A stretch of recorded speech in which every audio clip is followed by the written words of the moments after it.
नमोस्तु महाराज जी, नमोस्तु महाराज जी, नमोस्तु महाराज जी। महाराज जी, जैसे हमारे माता पिता काफ़ी धर्म करते हैं, पूजा पाठ करते हैं, काफ़ी संघर्ष करते हैं, इस उम्र में हम कैसे करें ये सब चीज़ें? थोड़े समय में ध्यान लगाए कैसे क्या कर सकते हैं? माता पिता धर्म करते हैं और यंग बच्चे लोग धर्म कैसे कर पाएँ? क्योंकि देखा जाता है घर में जो माता पिता हैं वो बड़े बड़े धर्म कर लेते हैं, बड़ी बड़ी तपस्या कर लेते हैं, व्रत उपवास कर लेते हैं, और जो हमारे युवा लोग हैं वो इतना नहीं कर पाते हैं। तो मैं इतना कहना चाहूँगा कि आप उतना ना कर सको, थोड़ा करो। माता पिता को मंदिर ले जाना ये भी आपका धर्म है, ये भी आपका धर्म है। उनको यात्रा कराना, तीर्थ यात्रा कराना, ये भी धर्म है। यदि माता पिता चौका लगा रहे हैं तो चौका में जो बाहरी सामग्री लाना ले जाना, इसमें आपका जो सहयोग करना, ये भी आपका धर्म है। परोपकार करना, आप गरीबों का उपकार कर सकते हैं ना, ये भी धर्म है। आपके कारण आपका परिवार दुखी ना हो, ये भी धर्म है। आपके कारण आसपास की समाज सुखी रहे, ये भी आपका धर्म है। आप ईमानदारी से जॉब करें, ये भी आपका धर्म है। आप किसी के प्रति बेईमानी ना करें, ये भी आपका धर्म है। इंसानियत रखें, पशु पक्षियों से प्रेम करें, उनको जीने का अधिकार दें, सब पर करुणा करें, हेल्प करने की आप कोशिश करें, ये भी क्या है? धर्म है। सेवा भी धर्म कहलाता है। यदि आप सच्चे मन से माता पिता की, परिवार की, समाज की सेवा करते हैं तो ये भी आपका धर्म है। और रहा आत्म धर्म की बात, तो आप जहाँ हो, जिस स्थान पर हो, नमोकार मंत्र पढ़ने लग जाओ, वो आपका धर्म हो जाएगा। आप नमोकार मंत्र पढ़िए, भगवान को याद कीजिए, गुरु को याद कीजिए। और आज के समय तो आपके पास नेट भी है, उसका सदुपयोग करो। आप फालतू की जो है वीडियोस देखते हो, वो ना देख करके हम जैसे साधु संतों की आप क्लिप देखो, उसमें देखो बहुत सुंदर सुंदर बातें आती हैं जिससे आपके जीवन में परिवर्तन आएगा। तो आप इनसे भी धर्म कर सकते हो। खाली बैठे हो, कोई आप पुस्तक लगा लीजिए, यूट्यूब में पढ़ते रहिए, स्तोत्र लगा लीजिए, प्रवचन सुनिए, आपके जीवन में परिवर्तन आएगा। आप उससे भी धर्म कर सकते हो। रात को आ रहे हो, लेटे लेटे ध्यान करो, उससे भी आप धर्म कर सकते हो। तो आप बहुत कुछ कर सकते हो। अपने माता पिता का सपोर्ट कीजिए, ये भी आपका धर्म है। हाँ, कभी आपको मौका मिलता है तो आप मंदिर भी जाइए, आप गुरु के पास भी चले जाइए, कभी अपनी शंका का समाधान कराइए गुरुओं से। रात में आते हो, गुरु यदि हैं तो उनकी वैयावृत्ति करने चले जाओ, रात को चले जाओ, जब समय टाइम मिलता हो। तो मैं मंदिर जाने टाइम नहीं मिलता है, अंदर जाने का कोई दिक्कत नहीं है। मंदिर के बाहर भी ढोक लगा के चले जाइए, मंदिर के दरवाजे गेट में ढोक लगाओ, चले जाओ। आप गाड़ी से नहीं उतर सकते हो तो मंदिर के सामने गाड़ी खड़ करके हॉर्न बजा करके नमोस्तु तो कर सकते हो ना, इतना भी करके चले जाइए। ऐसे थोड़े थोड़े भी आप करते रहेंगे तो बूंद बूंद से सागर आपका भर जाएगा। लेकिन आलसी प्रमादी बिल्कुल मत होइए। आप बूंद बूंद से इस प्रकार के धर्म करें, आपके जीवन में भी बहुत अच्छे धर्म प्रकट हो जाएंगे, आपको शांति मिलेगी, आपको आनंद की प्राप्ति भी होगी। नमोस्तु महाराज जी, नमोस्तु महाराज जी, नमोस्तु महाराज जी। मैं सौरभ जैन। महाराज जी, महावीर भगवान को विश्व योगी, महायोगी कहा जाता है। तो हम योग से किस प्रकार अपने आप को, अपने तन मन को स्वस्थ रख सकते हैं, इसके बारे में मार्गदर्शन कीजिए। महावीर को विश्व योगी, महायोगी कहते हैं। क्यों कहते हैं? यदि सच्चा योग धारण किया है तो महावीर ने धारण किया है। महावीर ने अपनी आत्मा में स्थिर होकर के शरीर को साधा है, शरीर को साधा है। शरीर को साध के आत्मा को नहीं साधा, आत्मा को साध करके शरीर को साधना, ये सबसे बड़ी साधना होती है। दुनिया में लोग योग कर रहे हैं तो शरीर को साध रहे हैं, आत्मा को नहीं साध रहे हैं, मन को नहीं साध रहे हैं। इसलिए उनके योग से उनके जीवन में कोई क्रांति नहीं आ रही है, कोई परिवर्तन नहीं आ रहा है। शरीर थोड़ा बहुत स्वस्थ हो जाए तो हो जाए, लेकिन मन स्वस्थ नहीं हो रहा है, आत्मा स्वस्थ नहीं हो रही है।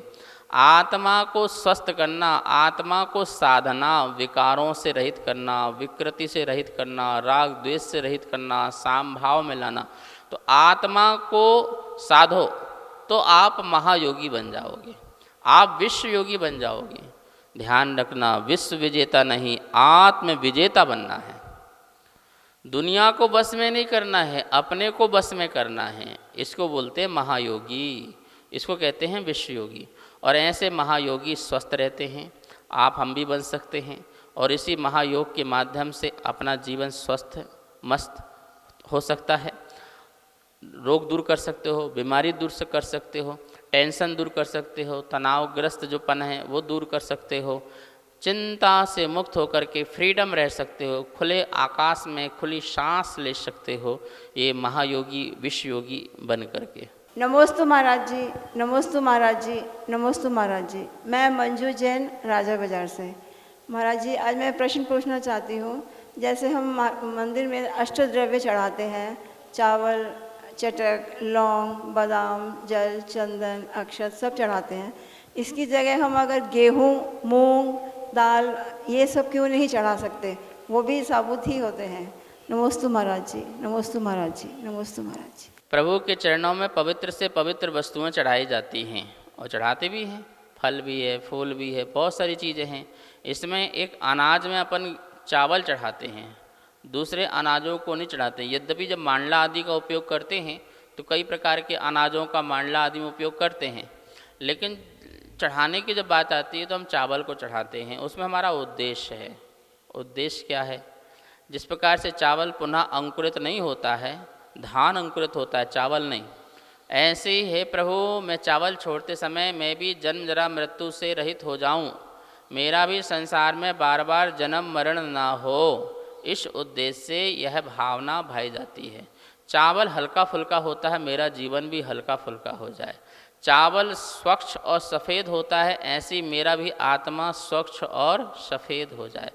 चावल जैसे दोनों अनी से, दोनों कोनों से सहित होता है, अखंड होता है, ऐसे ही मैं भी अपनी अखंड अक्षत आत्मा को प्राप्त हो जाऊं, ऐसे ही मैं अखंड अक्षत पद को प्राप्त हो जाऊं। ऐसी भावनाएं भाई जाती हैं। जैसे चावल धवल, चंद्रमा की तरह धवल होता है, मेरा मन भी धवल हो जाए, मेरा मन भी सुंदर हो जाए। यह बहुत सारे चावलों में गुण होते हैं। चावल खाओ तुरंत पच जाता है, ऐसे ही मैं भी बुराइयों को पचा सकूं, क्रोध को पचा सकूं, ऐसा मेरे मन में भी भाव प्रकट हो। इस उद्देश्य से प्रभु के चरणों में चावल आदि चढ़ाते हैं। आप अहिंसा के मार्ग पर सब चलें, ऐसी प्रार्थना, ऐसा उपदेश देते हैं। कई बार लोगों को ये भ्रम होता है कि अहिंसा उनका श्रृंगार है जो कमजोर है। मैं प्रार्थना ये करती हूं आपके चरणों में कि जनमानस ये समझ पाए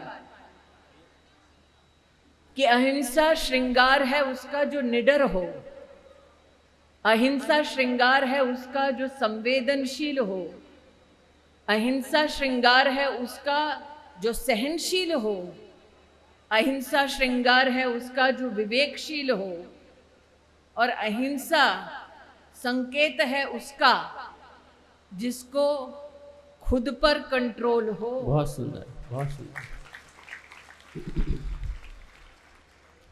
अहिंसा मार्ग प्रशस्त करता है सुख के लिए। आज जीवन की आपाधापी में सब जन के कल्याण के नहीं, लेकिन स्वयं के कल्याण के लिए ज़्यादा चिंतित रहते हैं। तो आपसे ये प्रार्थना व्यक्त करती हूँ कि जब आप श्री और आप जैसे गुरुजनों का, आचार्यों का, संतों का हम सबको मार्गदर्शन प्राप्त हो, तो उस मार्गदर्शन का वैभव समझने का हमारे पास विवेक हो। आपसे सबके लिए आशीर्वाद ये मांगती हूँ, अहिंसा कैसे हर धर्म का एक अभिन्न अंग हो, इस बात की गहराई को समझने के लिए हम सब विवेकशील बने। इस कार्यक्रम के पुण्यार्जक थे